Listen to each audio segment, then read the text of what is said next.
Ripple just made some groundbreaking news out of Japan. And no one's really talking about this Ripple, XRP, RLUSD news.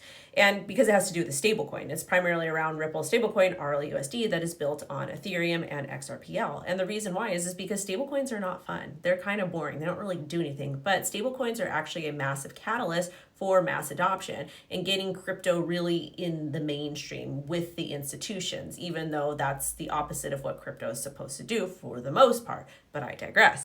Now, as you know, when Ripple was getting unjustly attacked in the United States of America, under the previous administration by the SEC, they had to really go overseas and utilize their connections and build brand new connections there in Southeast Asia, in Japan, Dubai, etc. And that's exactly what they did in Japan with SBI, which is a bank. Now, Ripple's had a long-standing relationship with SBI since 2016. So there's SBI Holdings and there's SBI Ripple Asia. And SBI Ripple Asia is a joint venture. SBI has 60% and Ripple has 40% focused on RippleNet, which is on-demand liquidity, ODL using XRP as a bridge currency and a broader blockchain adoption for Japan and Asia. Because again, Southeast Asia is incredibly bullish on crypto. Now, since 2026, there has been a plethora of milestones that have happened between SBI and Ripple. Because again, Ripple really wants to integrate themselves into traditional finance. And the best way to do that, especially with cross-border payments, is to kind of partner with these big TradFi companies, these banks, institutions. And I'll get into a couple of those at the end of the video, but I first want to talk to you about what happened with Ripple stablecoin, RUSD, and SBI. And again, this is absolutely massive, and it happened on June 24th of 2026. Well, maybe June 23rd, depending on the time zone, but that's the date that I have for it. So basically, SBI VC Trade started handling RLUSD. SBI VC Trade is SBI's group's Japanese crypto exchange and stablecoin trading platform. SBI says that RLUSD is Japan's first Category 4 electronic payment instrument stablecoin.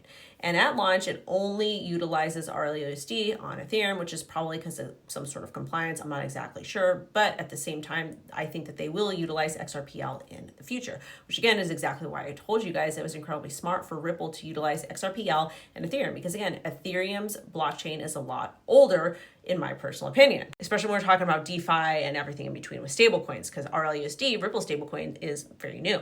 SBI also came out and said that the launch builds on its long-term partnership with Ripple and supports regulated stablecoin use in Japan and Asia. A perfect target audience, which again, the more usage we get, the more liquidity, the more volume, and it all goes back to XRP. And we know in the US, stablecoins are exactly where it's at. That's one of the big conversations that we continue to have. And in 2026, that's all regulators have really been focused on outside of clarity, because that's what the Genius Act is for, stablecoins. So the fact this is already kicked off in Asia is absolutely amazing. Like, it's a good thing. Some other things that have happened with Ripple and SBI in 2026 is SBI's remit milestone. They hit an international remittance, reached over 15 million in cumulative cross-border transfers. Also back in 2025, a little bit before 2026, is SBI Holdings filed for Japan's first XRP ETF for the Tokyo Stock Exchange, which again, liquidity, and the one in America is doing incredibly well.